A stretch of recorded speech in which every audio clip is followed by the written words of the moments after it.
Setelah maraton episode pertama sampai ke-8, akhirnya gue bisa ngejar sampai episode terbarunya. Buat kalian yang belum lihat episode pertama sampai ke-8-nya nih ya, sikat aja langsung link playlistnya di bawah. So, tentunya pada video kali ini, saatnya kita melanjutkan ceritanya reinkarnasi jadi tuyul ijo overpower yang sangat kalian sukai. Tapi sebelum kita mulai, itu jari nganggur kan ya? Ya di-push dulu tombol subrek, like, sama lonceng notifikasinya lah guys. Biar gue tambah semangat dalam menghibur kalian semua. Dan buat yang mau support lebih, kalian bisa join membership gocengannya WAM2. Oke lah, tanpa berlama-lama lagi, mari kita mulai. Ray Monster episode ke-9.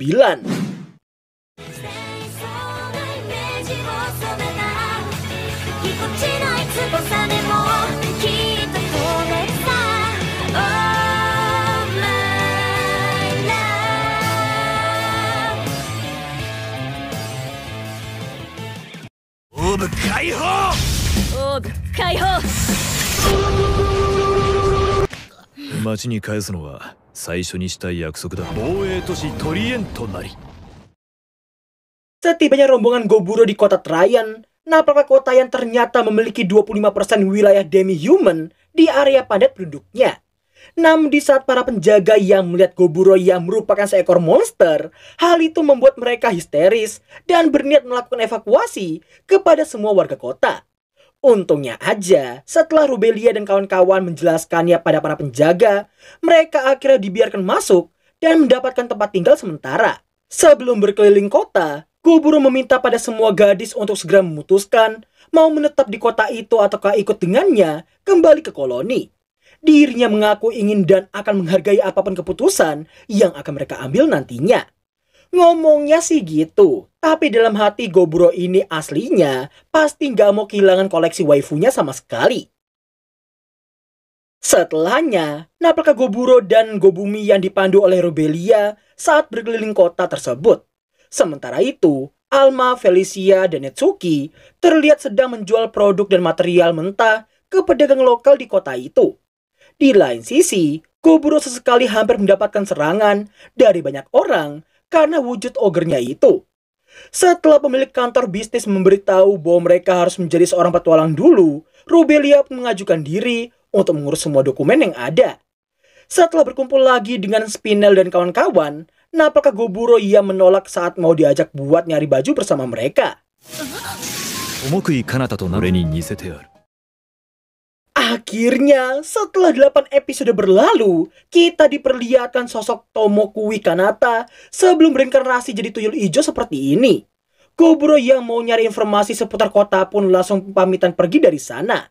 Melihat skill perubahan wujudnya si Goburo tadi, Netsuki jadi ragu apakah Goburo benar-benar seorang ogre atau bukan.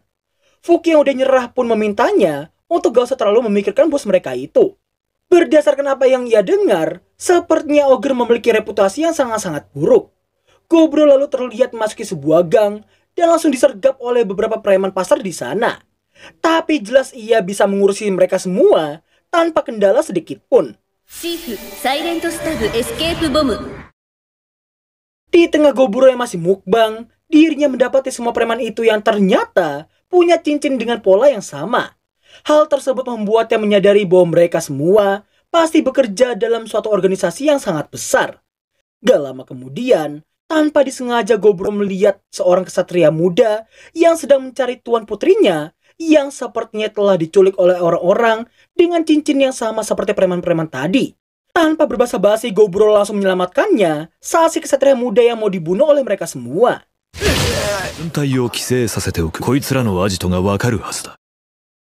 Bukannya bilang makasih, kesatria muda itu malah mengomeli Goburo yang malah melepaskan semua penculik tadi. Goburo yang kesal pun langsung menggeplak kepalanya dan mengatainya yang gak tahu terima kasih sama sekali. Setelah meyakinkan bahwa ia punya cara untuk menemukannya, si kesatria muda diminta untuk menghubunginya lagi lewat kartu nama para berumnya jika dia membutuhkan bantuannya tanpa diketahui oleh orang lain.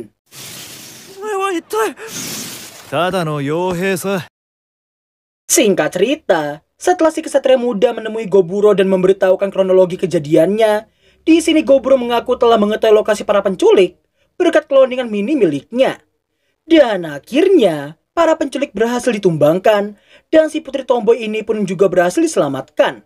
Selepas membakar markas sementara para penculik, Goburo meminta pada si kesatria muda itu untuk menutupi kasus tersebut dan memintanya untuk melaporkan bahwa penculikan itu adalah rencananya si putri tomboy. Nah, karena si kesatria muda ia masih ngotot pengen ngasih tahu ke yang mulianya, mau gak mau Genki harus menggunakan skill hipnotisnya untuk memaksanya menuruti perintah Goburo barusan. Di keesokan harinya, Seiji terlihat menghubungi Goburo untuk melaporkan tentang bayi tuyul ijo yang lahir dengan sangat sehat. Meski senang mendengar hal itu, namun Goburo masih harus mendengar jawaban dari kelima waifunya. Dan ya, tentunya kalian semua udah bisa nebak jawaban Robelia dan kawan-kawannya.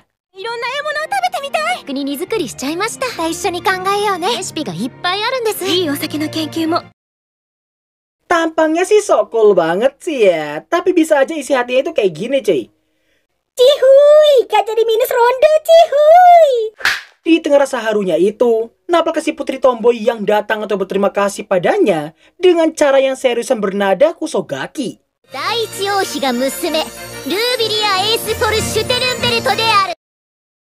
Biar gampang dan gak terlalu sama kayak namanya si Robelia, kita panggil aja dia Ruby. Adapun tujuan dari Ruby mendatangi Goburo ialah ingin meminta si Goburo ini yang dikenal sebagai leader kelompok tentara bayaran para Berum untuk mengawalnya sampai ke ibu kota kerajaan Oswell. Mendengar dan melihat tingkah laku si Ruby sejak tadi, Goburo jadi terkejut karena itu kali pertama ada seseorang yang tidak takut dengan penampilannya dan berbicara layaknya seorang wanita yang sangat dewasa. Goburo pun bertanya-tanya siapakah sebenarnya sosok putri Sableng yang satu ini.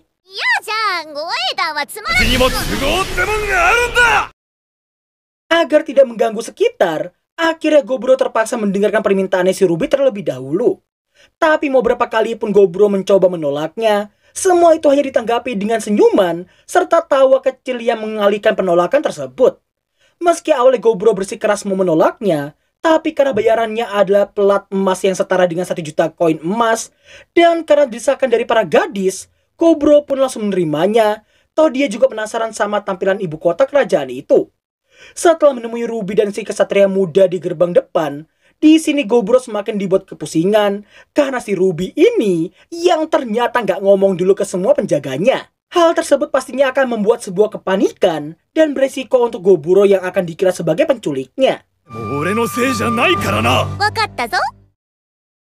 Gak cuma cerewet, tapi si putri Sableng ini juga seenaknya menjadikan lengannya si Goburo sebagai singgasananya.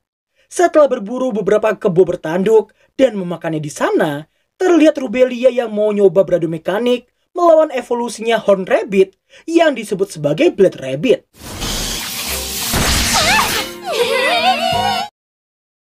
Dan ya, meski sempat punya sikap dewasa, tapi seperti yang gue bilang sebelumnya, kusogaki alias bocil kampret. Udahlah cerewet, punya rasa penasaran yang kelewat tinggi, beban karena hampir kena serang si monster ayam, dan hampir jatuh dari Gaikotsu Mukadenya si Goburo. Dan bandelnya lagi nih ya, dia sampai pada titik dimana ia gangguin si Alma dan juga Felicia waktu masih memegang pisau dapur.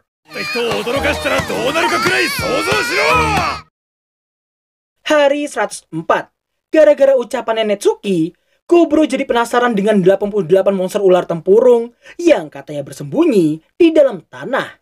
Goburo lalu terlihat bersiap untuk menangkap semuanya sekaligus.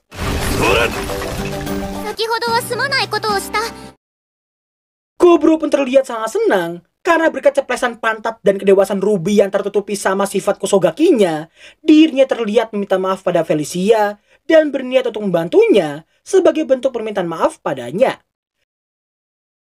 Di tengah perjalanan, Goburo merasa penasaran dengan tingkah lakunya si Ruby yang selalu saja penasaran dengan segala hal dan seperti sedang mencari pengalaman yang sangat banyak di kali pertamanya dia menginjakkan kakinya di dunia luar.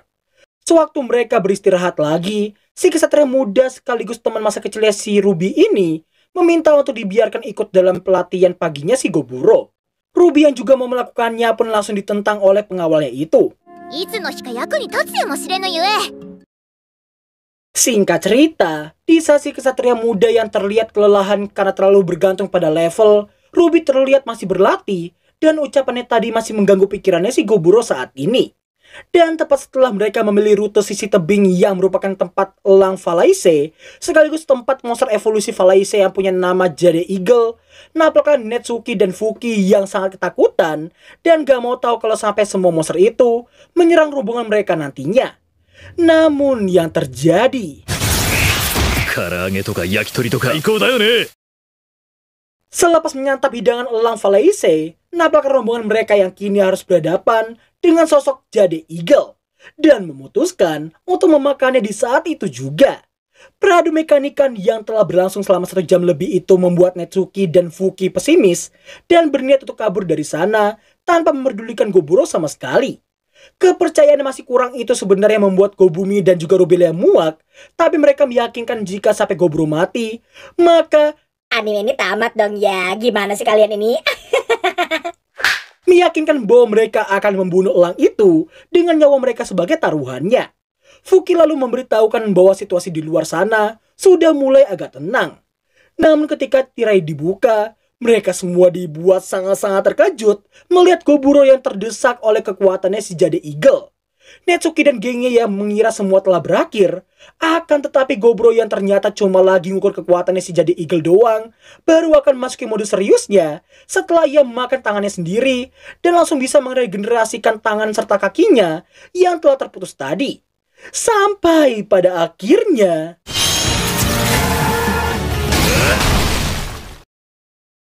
sehabis menumpas sang Jade Eagle, nampaknya Netsuki dan gengnya yang sangat-sangat ketakutan melihat sosok Goburo saat ini. Gak lama kemudian, Goburo terlihat memungut sebuah batu roh dari dalam tubuh Jade Eagle itu. Batu yang diyakini memiliki harga setara 1 desa itu, rupanya bisa dijadikan material pembuat alat sihir peringkat atas. Setelah Goburo memakan sate daging Jade Eagle, nampaknya dirinya mendapatkan beberapa skill. Antara lainnya ialah Fighter Arrow atau panah bulu, Sky Predator atau predator udara, Blessing of the Storm God alias berkah sang dewa badai, Complete Wind Resistance alias resistensi elemen angin, Adamantine Claws atau cakar adamantium, dan Sonic Flight atau terbang super cepat. Di tengah Goburo yang lagi asik-asiknya ngelihat kekuatan barunya, Ruby bertanya apa alasan Goburo yang selalu saja mukbang semua monster yang telah ia bunuh. Pertanyaan itu membuat Goburo teringat dengan kenangan masa lalunya sebelum ia berinkarnasi. Pertanyaan serupa itu juga dijawab dengan jawaban yang sama seperti saat itu, yang mana dirinya akan makan mereka karena ia telah membunuh mereka. Dan semua itu demi kelangsungan hidupnya, sekalian juga untuk menanggung penyesalan serta rasa dendam dari mereka yang telah ia bunuh. Berbeda halnya dengan semua rekannya di masa lalu yang menganggapnya sangat aneh, Ruby cuma diam dan mencoba untuk memahaminya.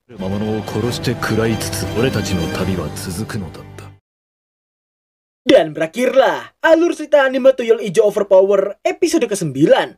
Waktunya kita SBK, sesi bales koms-koms. Langsung aja, yang pertama datang dari Asep Rantai 8159. Tadi lihat teman bikin story jalan-jalan dan pamer duit, tapi dia nggak bayar utang. Janji katanya di TF, tapi dari tahun lalu belum di TF-TF. Heh, temennya Asep, woi, parah banget lu kambing. Bayarlah duitnya si Asep, woi. Lu kira duit datang pakai kaki apa? Hancur sih ini. Mari kita doain aja guys, buat orang-orang yang ngutang nggak bayar dan sok-sokan lupa, biar bokongnya bisulan 6 biji, kalau bisa lebih. Next dari semua game, 5 komedi terlucu. Dan si Kokusei, Asobi Asobase, Shinchan udah pasti, Gintama sama Saiki Kusuo kalau menurut gua pribadi ya. Tapi top tier ngakak brutalnya nih ya, tetap Danshi Kokusei na Nichijou ya kalau nggak salah judulnya ya. Pokoknya yang cerita tentang anak SMA. Lanjut, komentar berikutnya dari Faiz HS. 5 waifu paling abang suka. Mahiro dari Otonari no Tenshi sama, Makise Kuriso dari Steins Gate, Akeno Senpai dari High School DxD, Sinon dari Sao, dan Emilia mungkin dari Re:Zero. Ngapa gak milih Rembang? Skip, bukan tipe gua sama sekali cuy, sorry aja ya. Komentar terakhir dari Laret Muzareza. Bang, Apa anime paling bosenin menurut abang? Kalau di musim ini harusnya udah banyak yang tahu ya, sering gua singgung juga di SBK sebelumnya. Nah, kalau secara keseluruhan, gua bakal milih Enen no Sobotai. Ya, gak nyangka kan? Hype awalnya itu ya, ini disclaimer dulu, ini pendapat pribadi gua. Hype awalnya itu bisa gua bilang oke lah, keren. Tapi setelah beberapa episode, entah kenapa, gua kayak ngantuk dan jujur aja saat gua nonton, gua langsung skip-skip gitu aja. Tapi demi mengisi rasa penasaran, gua baca manganya saat itu. Dan ending manganya, wow, bikin gua bereaksi, hah, gitu doang, seriusan. Meski dia terbiasa dengan ending-ending manga yang ya bisa dibilang boring, tapi jujur aja Enen no Sobotai ini masuk top tier ending manga terboring bagi gua. So ya, itulah SBK kita kali ini. Semoga gak ada yang tersinggung karena tiap opini orang itu berbeda-beda. Kita gak bisa maksain orang lain untuk ngikutin selera kita biar sama. Thanks for watching dan sampai jumpa di episode ke-10 di minggu depan. Bye-bye.